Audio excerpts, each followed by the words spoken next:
Hello, everybody, and welcome back again. Good to talk to all of you today, and I hope you're having yourselves a wonderful day. Got a little bit of extra time, so I figured I might as well squeeze in a video. I don't know how my schedule is going to look later on the week, as I do have a couple of test/assignments this week, so I'm going to try to squeeze in as much as I can when I do have time. So I have a Repub replay. Not the world's best Repub game per se, but this really goes to show you two things. One, lemming trains don't work. That's the first thing. And second, lemming trains are so easily countered as long as the other team, let's say you are lemming training, that as long as the other team knows how to counter you, it is all over. And this game is very much the definition of that type of lemming train style game, and then getting countered hard. In fact, the enemy team has one effective ship, which you will see later, and I will of course mention it, just purely based on that ship's positioning. So we start the game, obviously, the standard, two flank approach, right? One north, one south. This is very, very standard. Ideally, there might be one battleship sitting in the middle, but I'm a repub, so that's not really my goal. Perhaps in this game, maybe that Izumo that you see right now at D2, maybe that Izumo could take up a more central position. But it's not a mandatory thing, right? You could go on a flank, but you can still try to establish a crossfire once you get there. But then, we start to see the enemy team. Well, we see a big blob of stuff to the south. And we're like, okay, that's a pretty, large grouping of ships there heading towards the A cap. Maybe there's an equally large size grouping up here to the north. But nobody spotted. Then we see the Repub go to the south too. Okay, so that's quite a few ships down there. It's like 1, 2, 3, 4, 5, 6, 7. Ooh, that's actually like, yeah, there's like 7 ships down there. Okay, that's a pretty heavy. Oh, Pommern and the Mogami are in the middle. Okay, that's a pretty large cluster of stuff that's heading mid-south-ish. And still nothing up here in the north. Riga pops a radar, so that immediately gives us a sweep of our surrounding area. Nothing shown up. So this is an entire lemming train to the south. And as soon as you notice this, on your team, when you see the opponent do this, there's a very easy way to deal with this, okay? Because you immediately assess what role you're going to play. You're either going to play A, the holding, slow down, stalling type role, which is going to be the responsibility of our southern group of ships that's clustered currently around sort of F2, F3. Their job is going to be to stall. Yes, they don't have as many ships, but as long as they can use island cover or armor angling, whatever, they need to slow down that push. And two, the other group, which is going to be the flanking group to the north or whatever, we have to push very aggressively, okay? Because what we want to do is push around quickly to the point where we pincer. And as soon as we pincer and we get into a situation where we have crossfires established, as long as we have a situation like that, then, that game is basically over. And you will see how quickly this game ends. Yeah, like this Mogami, I don't know what the plan was, man. Like, sitting still full broadside is not a plan in a Mogami, ever. Like, Mogami, that's not a, yeah. And no camo either. Like, what is the purpose of that? You're not a destroyer, you're a Mogami, damn it. Anyway, so the Mogami goes down. Enemy Pommern is in the middle, angled away. Your secondary battleship, again, not really the best thing to do, and don't ask me where that Citadel came from either. I don't know. Anyhow, yeah, so like we've gone through the North Cap for free. By the way, this is one of the major disadvantages of lemming trains, is if you get stalled, you might not even get a cap, where the other team is freely able to just like walk over a cap, take it, and it's completely for free.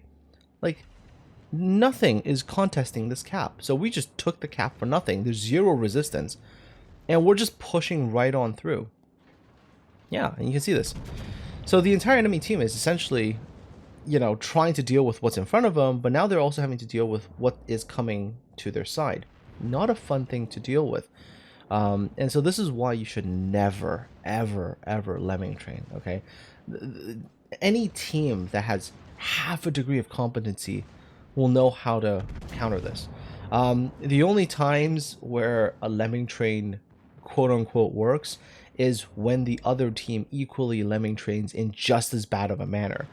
And again, that's just, two teams that both have just players who are not thinking. They're just, oh, follow the leader. In that case, sure, maybe then the slightly better team might have the edge. But in most cases, lemming trains are super easy to deal with. Just as long as one side knows to stall and the other side knows to push, it's typically game like 9.9 times out of 10. So we're just cleaning up the entire group that was here sort of to the center, because they weren't really trying to stall us. They were just badly positioned. I don't know what the plan was there. Take the middle cap in front of all the enemy? I just don't know. That was a really bizarre approach there. Take down this Iowa, and yeah, we're clear to go right down towards the opponent that's, sort of to the south. Pay attention to the one enemy ship, because there's literally one enemy ship trying to do their job. Their Stalingrad.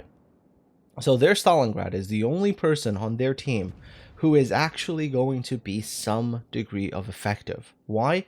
Because that Stalingrad is trying to create some kind of crossfire. It is one ship trying to do so, okay? One ship. By the way, also, just another thing to point out, yes, typically if you have a destroyer, things get a little bit different, because torpedo threat, that does sometimes slow things down.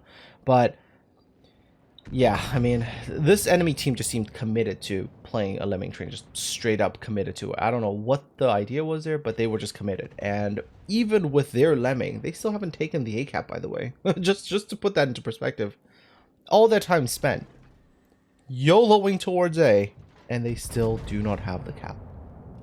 Just goes to show you the quote-unquote effectiveness of a lemming. I hope you've noticed it's not actually very effective. But the Stalingrad on their team, like I said, the only guy on their team who's doing anything that's remotely considered competent, because in his current position he has established a bit of a crossfire, and you will see how impactful his position is in this type of situation, because eventually he is going to be able to annoy me quite greatly. All right, so I'm still pushing quite aggressively, targeting things that I can shoot at, anything that's really giving me any kind of angle to kind of plink at them. Vladivostok here, I'm just targeting like the upper bow, upper belt area, anything there, superstructure. Republic's dispersion was also just not really on point for me here. Yeah, there we go. See, there's that big salvo from the Stalingrad. Because why? I can't angle both Vlad and Stalin at exactly the same time, right? I gotta choose to angle one of those two threats. So the Vlad being closer, it's like I want to angle this guy. But still, even then, you can see the Vladivostok is just getting, like, just pummeled, just pummeled at close quarters by the FTG here. And then there's a repub there. They have a Moskva who's sitting just behind a rock in front of a mass, I think. And then our Vladivostok's on the far side, essentially in perfect crossfire type positions. Their repub has to decide which way he's going to go. Either he's going to deal with us, or he's going to turn around and try to deal with that Vladivostok, who should be pushing around. And then, of course, when the Vladivostok does push around, take a look at his position in relation to their cruisers, like the Seattle and the Hipper. Again, he's got crossfire, he's got the advantage. By the way, that Stalingrad, no joke, is the only major threat. Like, just that positioning, being on the flank, you can see it is going to affect me, and not only me, but that mass as well. Like, we're actually in danger because that Stalingrad is positioned correctly. Crossfires are such a major element to success in World of Warships that, like, not having it is such a huge detriment to the team. Imagine if the Stalingrad wasn't there and I did not have to worry about him at all.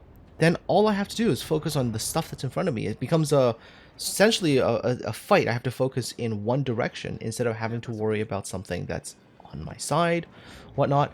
And even the Stalingrad, by the way, still, like, there's moments like this one where, he's sailing full broadside, and realistically, like I said, I didn't play a very good game. I missed that aim, right? If I had aimed a little bit further ahead, I might have actually clapped him there. But this is what happens, by the way, and this is the real effect. This is what happens when you have to deal with crossfires.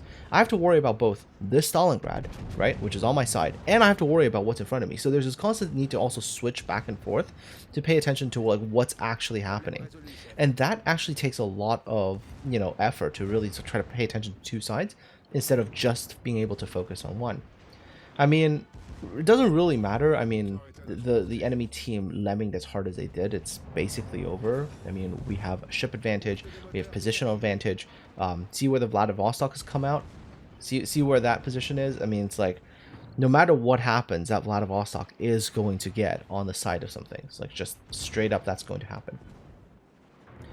Also, I did not have the best repub game. I have to say that. Like, just not the best repub game. Like, there's some moments in this game where I really do wish my shots were just a little bit better. I mean, a lot of that was me just not aiming all that well for whatever reason in this game, but it's okay. I mean, we get the Stalingrad finally there. I did get a decent hit there and then got finished off by the Venezia. And then I'm trying to see if I can survive long enough. Maybe I can execute a ram. Again, not aiming very well. Should have aimed a little bit higher. Could have clapped the superstructure, gotten some more damage, but it's just one of those days, you know? Didn't get the best shots. So, but anyhow, I mean, still, the overall positioning, counterplay, whatever, was on point. This is how you deal with an enemy team that decides that they are going to execute lemming trains. You know, one side stalls, one side pushes, and, you know, that's it, the end. And of course, the Stalingrad from their team says, this should be a YouTube video. Why not to potato to a single cap? Exactly. This is why you don't lemming train. This is why you don't do this kind of dumb stuff, because it doesn't work. Anyways, folks, I hope you enjoyed this video. Take care of yourselves. Have yourselves a wonderful day. And I will talk to all of you again next time.